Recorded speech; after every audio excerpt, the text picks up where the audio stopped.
நான் உன்னை ராணி மாதிரி வச்சுப்பேன். பாப்பா. விடியா, இங்க பாரு, உன்னை கொண்டாடுவேன். ஒரு உண்மையா சொல்லட்டா, உங்க அக்காவையே கொல்ற அளவுக்கு உன் மேல எனக்கு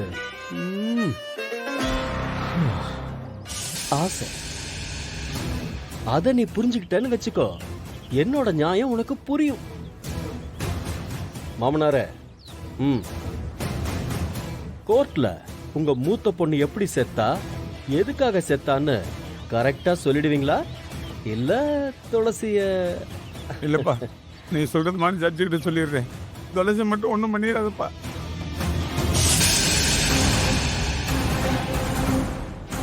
மா சுமதி, நீயும் உன் ஃப்ரெண்டு கிட்ட என் காதலை புரிஞ்சுக்க சொல்லு.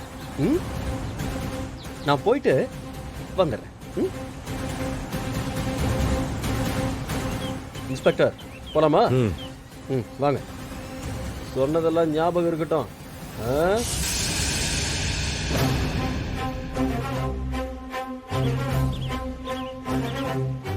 துளசி, ரவுடிங்களோட பலமே அவங்களோட பலத்தை வச்சு நம்ம கிட்ட உருவாக்குற பயம்தான்.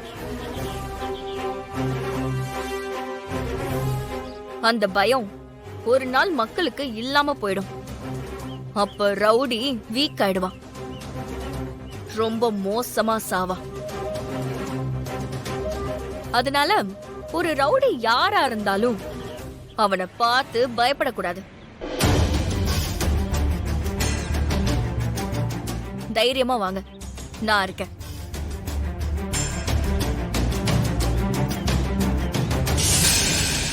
அப்பா, நாம பட்ட கஷ்டம் எதுவும் வீண் போகாது. சேதுக்கு பயப்படாதீங்க. கோர்ட்ல உண்மையை மட்டும் சொல்லுங்க, நாம ஜெயிப்போம். அக்கா ஆத்மா சாந்தி அடையணும்.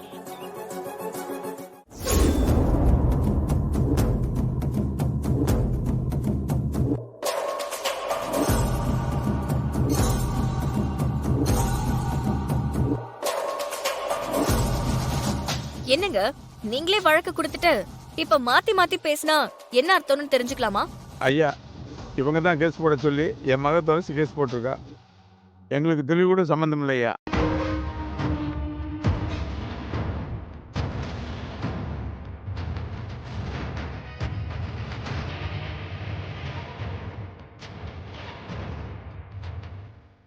யுவர் ஆனர், கொலை நடந்ததற்கு சாட்சியமான வீடியோவை தாங்கள் இன்னும் ஒரு முறை பார்க்க வேண்டும் என வேண்டிக் கொள்கிறேன்.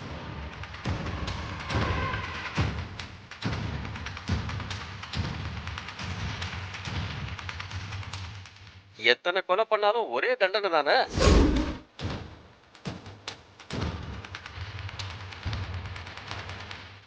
எப்படி வாழ போறீங்களா? 2 பேரும் சேர்ந்து சாக போறீங்களா? அப்படியே உங்க 2 பேரை போட்டு தள்ளினாலும் துளசியை விட மாட்டேன். துளசியோட அக்காவை, அதான் உங்க மூத்த பொண்ண துடி துடிக்க கொன்னப்போ அவ அழுத முகத்தை பார்த்து எனக்கு இரக்கமே வரல. ஐயா, அது என் குரலே இல்லையா. என்ன மாதிரி யாரோ பேசி பதிவு பண்ணி என்ன மாட்டி விட பாக்குறாங்க ஐயா. ஆமாங்க ஐயா, உண்மைதான். அது தம்பியோட குரல் இல்லை. அந்த தம்பி எங்கள்கிட்ட அப்படி பேசலை.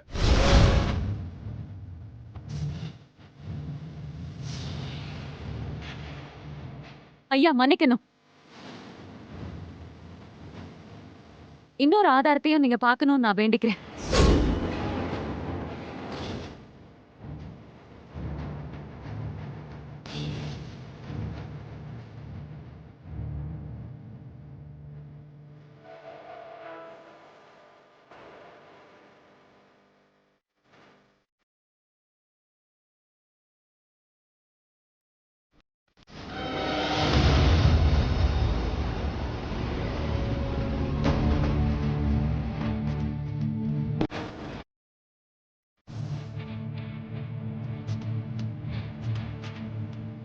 நான் வெளியே வருவேன்.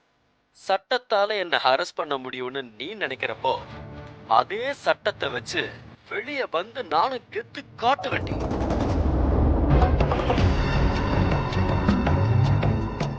மாமனார், இப்ப நான் சொன்னதெல்லாம் ஞாபகம் இருக்குல்ல? இருக்குப்பா, இருக்கு, நல்லா ஞாபகம் இருக்கு. இதுலேருந்து உங்க மனைவி மேல எவ்வளவு பாசம் வச்சிருக்கீங்கன்னு நல்லா தெரியுது.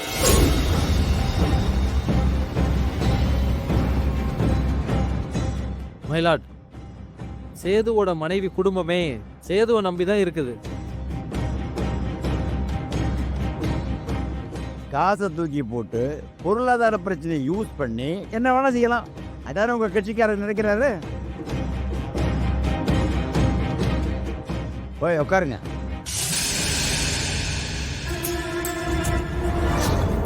சேதுவின் குற்றங்கள் குறித்து நீண்ட விசாரணை தேவை. சாட்சியங்களை கலைக்காமல் இருக்க 15 நாட்களுக்கு சிறை காவலுக்கு உத்தரவிடுகிறது.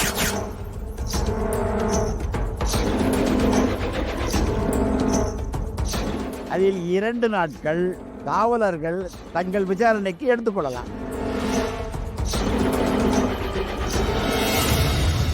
துளசி, இந்த திருமணம் உங்க விருப்பப்படி நடக்கல, உங்களை கட்டாயப்படுத்தி நடந்திருக்கு.